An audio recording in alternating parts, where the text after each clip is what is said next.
Entonces, con el ejemplo anterior, lo que pretendía era introducir el tema de los derechos fundamentales y la idea, la importancia de los derechos fundamentales dentro de la conciliación en equidad. Eso me obliga entonces a hacer como una referencia más específica a qué son los derechos fundamentales, cuáles son los derechos fundamentales y cómo podría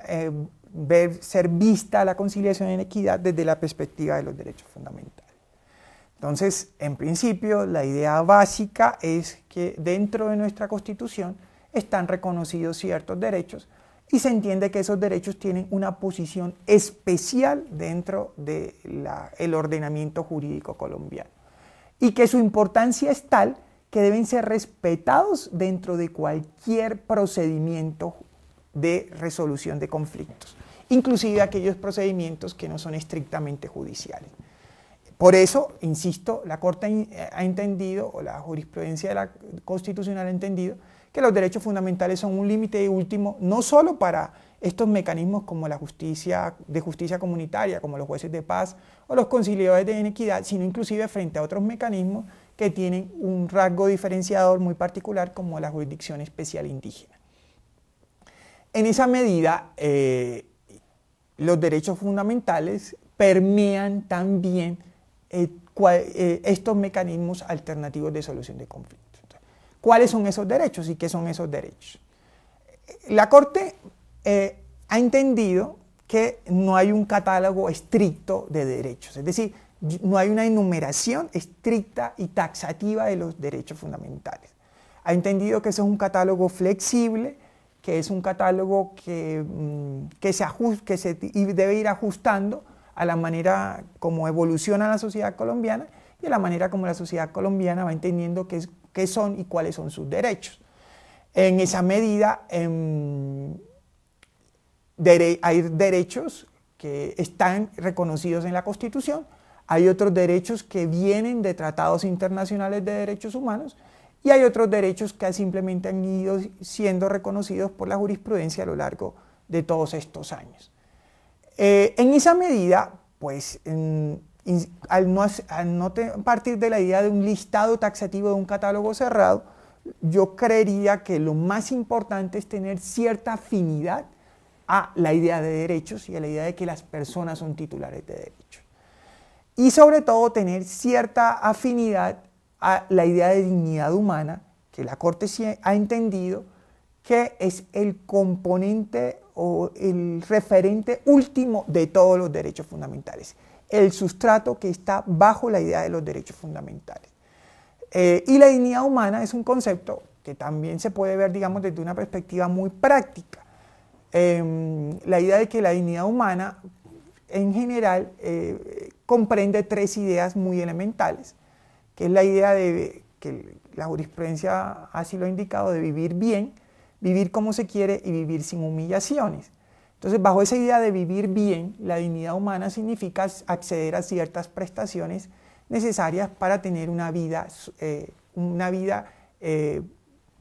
incluyente y desarrollar un proyecto de vida dentro de una sociedad. En esa medida son como prestaciones mínimas sin las cuales es imposible llevar una vida digna, como por ejemplo prestaciones en materia de salud, prestaciones en materia de educación, el acceso a servicios públicos domiciliarios, el derecho a una vivienda digna. Yo les pongo un ejemplo que a mi juicio es muy claro y concretiza muy bien esa idea de vivir bien.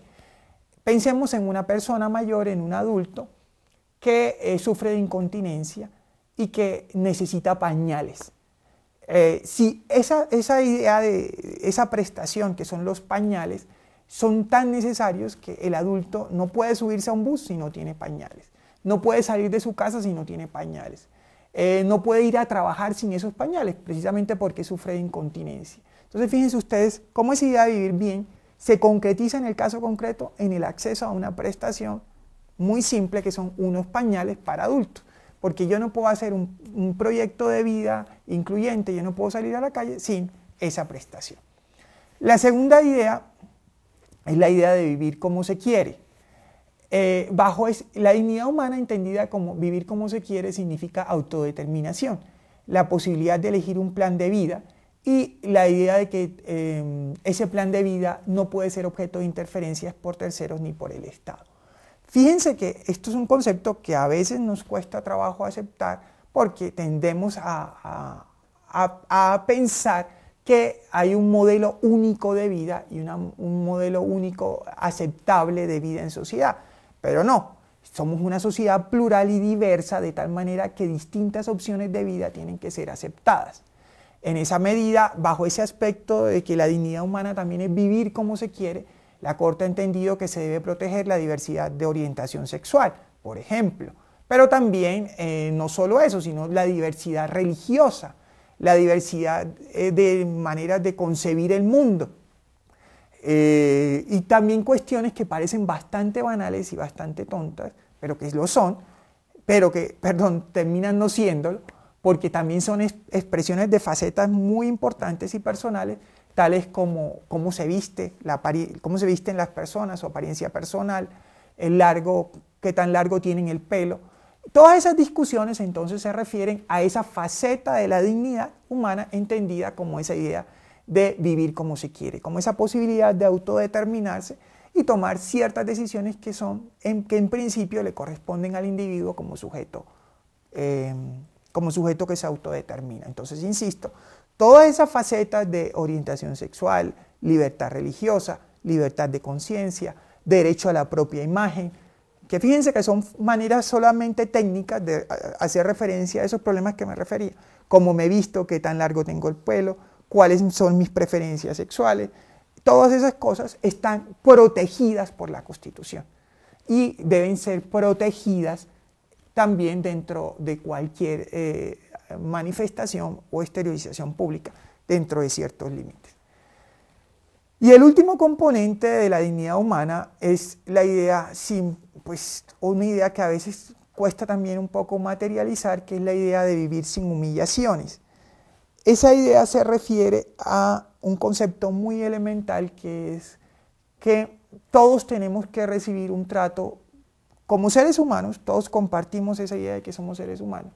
y por el mero hecho de ser seres humanos tenemos que recibir un trato digno y propio de esa condición de seres humanos. No podemos ser discriminados ni tratados como diferentes o como menos que seres humanos. Yo creo que esta idea de vivir sin humillaciones se expresa mejor con ejemplos. Entonces ha habido como casos muy problemáticos, por ejemplo, de personas a las cuales no las dejan acceder a ciertos establecimientos públicos por motivos raciales. Entonces no los dejan entrar a establecimientos, por ejemplo, por ser negros. Entonces, eso sería como esa idea. Entonces esa persona se le inflige una humillación por una condición que no, digamos, que no está permitida constitucionalmente, que está prohibida constitucionalmente. Y recordemos que los particulares no podemos discriminar con fundamento en criterios constitucionalmente prohibidos como la raza. Otro ejemplo también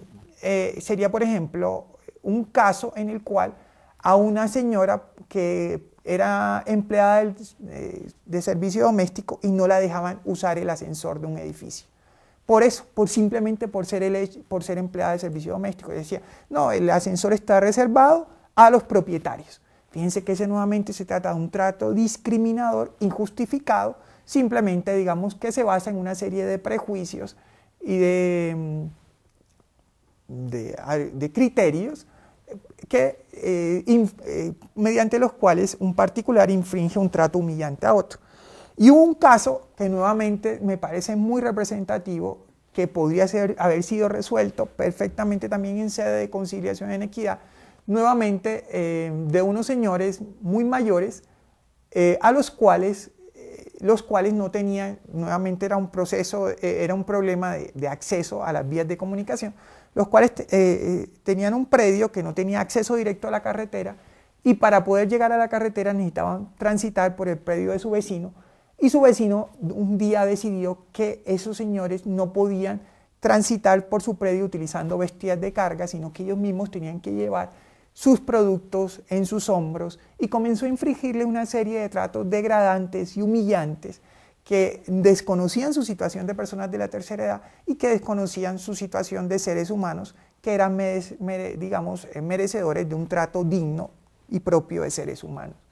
Entonces, ese caso fue resuelto imponiéndole al particular propietario del predio una serie de cargas que era permitir que transitaran libremente estos señores y que no les obstaculizara ese acceso a la vía pública. Entonces, insisto, si bien puede resultar un poco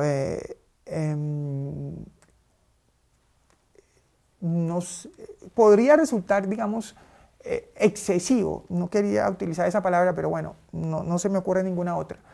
imponerle a todos los particulares que administran justicia como conciliadores de equidad